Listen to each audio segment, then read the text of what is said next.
I decided to put together this video. It's basically came about. My dad used to take us to the fairs, and I discovered a phenomenon. This was before transport, before lorries. These guys would have been going to the fairs, buying maybe 5 or 6 horses, ponies, and bringing them up the country. But they had to ride them up or drive them up because there was no transport. And my dad often would have been coming up from Ballinasloe with maybe 6 or 7 ponies or cobs, tied head to tail. One was at the back and one was at the front. And we always got stories when we were going to Ballinasloe about wee adventures that he had got. Every hole in the hedge had a story. Stopped there, something happened here, the horse got injured here. But anyway, I decided in 2009 to put these all on tape and record these stories. Every hole in the hedge he stopped at, I stopped and got the camera out and recorded what incident happened. And in Ballinasloe I discovered that he wasn't the only one.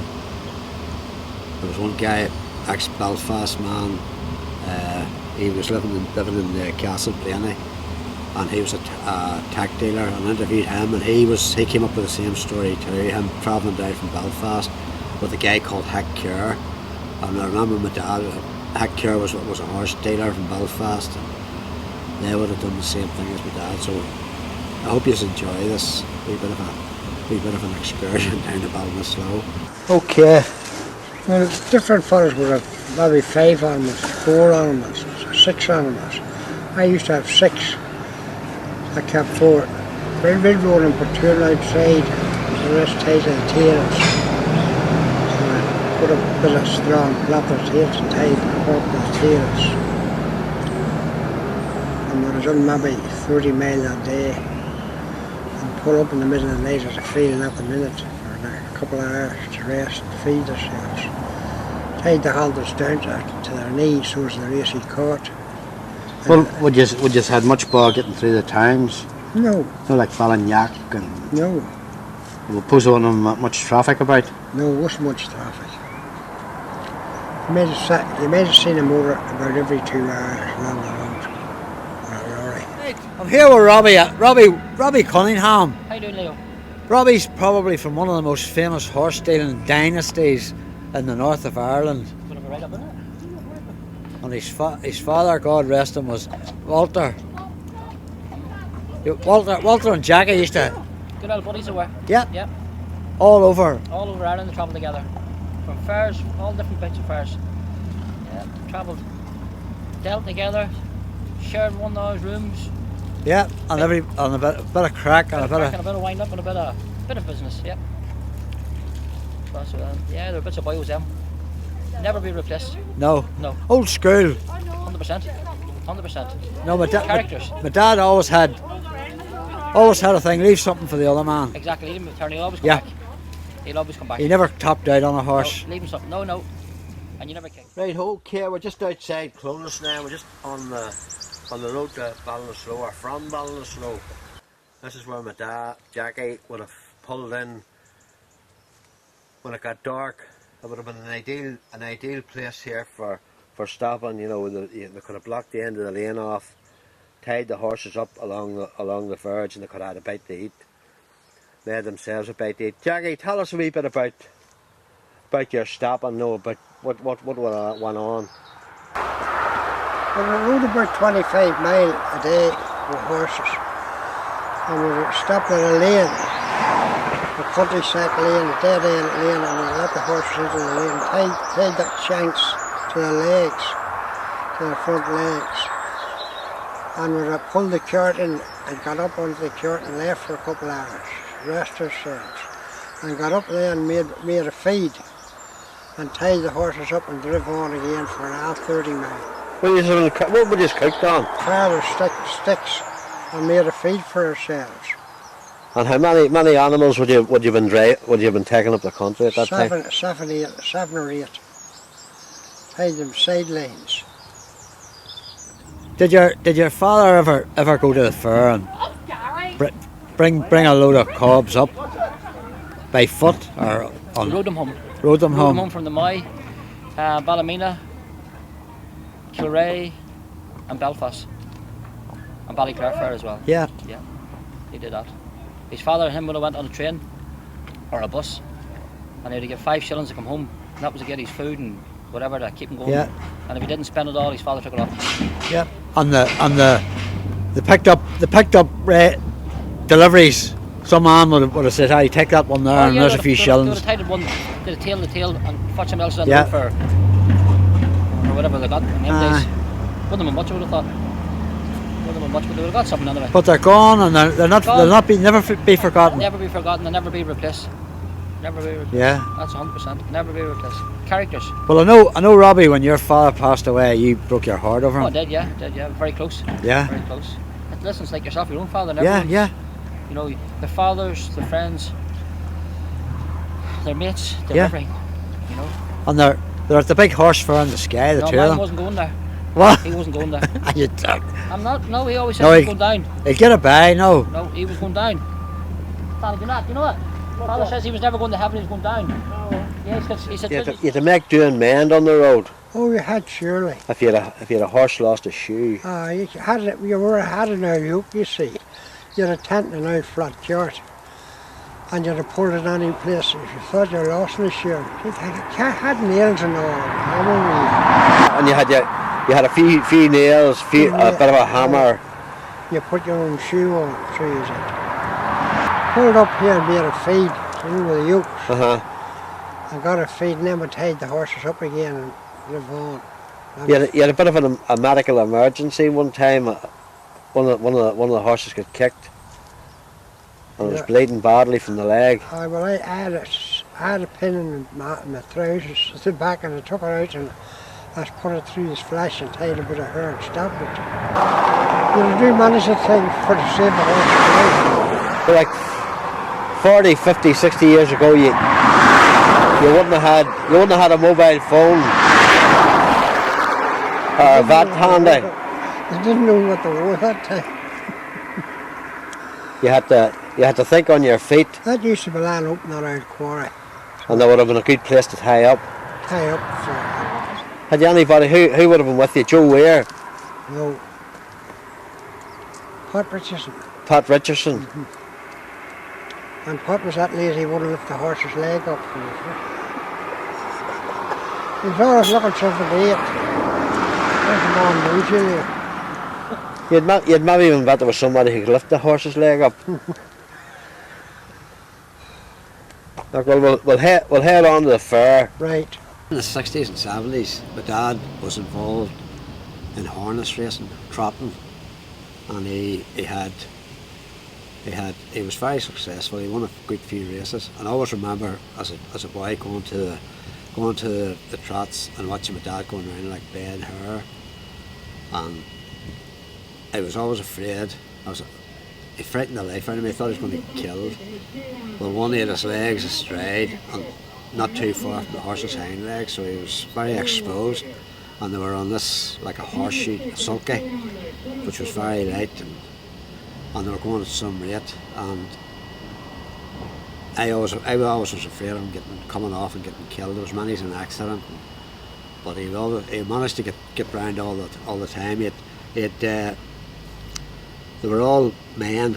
There was a quiet man, the poor man, the big man, and the quiet man was named after probably one of his favourite cowboys, John Wayne. So, and he really enjoyed the harness racing, and I always remember getting the horses ready at the house and going to like a Lambeg and Portmarnock and all over. But the trotting was in his blood, and you know, we all enjoyed going down, apart from the fear element. And a lot of his contemporaries were, back from Belfast. There was Barney Ross, the McFarlanes in Lisburn, and they were very successful. And it's making a bit of a resurgence at the moment. There's trots not far from us out the road, Annickmore, and there's still trots going on down south. Big.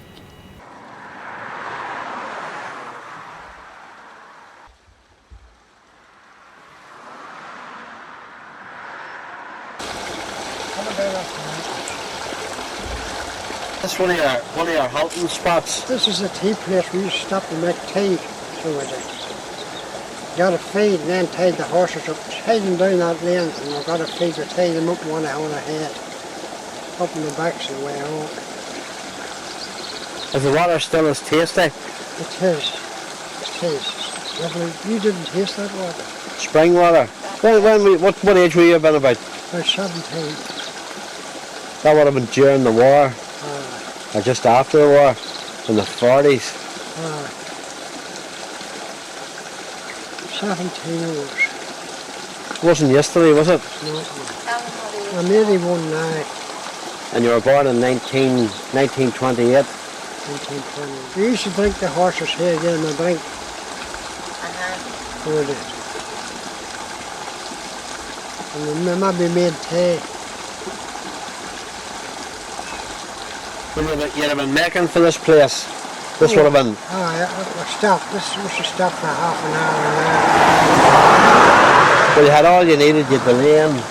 You could have blocked them off. You had the water. You could have given them a drink. You could have made tea. That's right. We used to have a bucket. Okay, this lane behind me would have been typical of one of the stopping places. It's just outside Granard.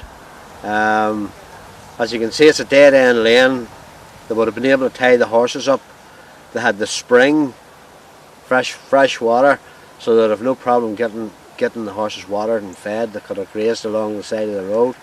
My dad would have been about 15, 16, and he'd have been travelling up. He'd have been travelling up from the fair where we're going now, and he would have had all these wee spots all lined up on the way home.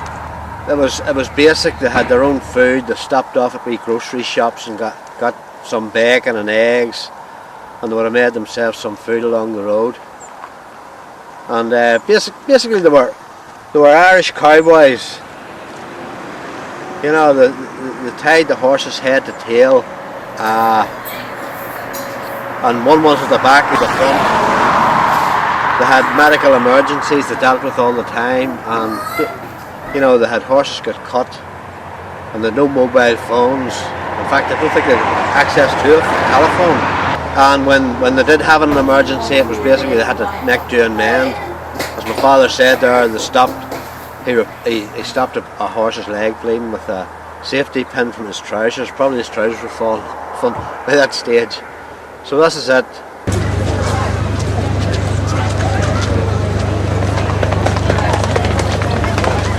Write your name on your story. Everybody has a story. When you get to 70 years of age, you haven't much of a story left. You're only a boy. I know, but I'm not a boy. Too many. I suffer from DMB, you know. Too many birthdays. And how long have you been coming to Ballinasloe? I've come to Ballinasloe since I was 6 and 7 years of age, and I'm 71. So you've been here long. 54 years. And you're still coming back from... And along with your father, I walked it back my horses. Yeah. Along with your daddy. Yeah. How long would it took you guys to take a herd of ponies up the road? Hackcare and me one time left Belfast. A fella called Hackcare. We left Belfast in a flat yard on 6 horses. Oh, we're coming into Ballinasloe in 4 days. That was good going. Never stopped. 60 mile first day. My father stopped at a wee place, I'd say, right past the front, the wee spring runs out of the wall. And he was tied up there. At League. And we called into that League on the way home. Yeah, that's it. And made tea and yes. watered the horses. Let the horses off and give them a roll. And that was as good as a rest. Let them roll. And that was as good as a rest. And your name is? P.J. Markey. The main man for saddles, bridles and miscellaneous harness. That is correct. And if I haven't got it, it's not in the country. Good man. I'll talk to you later.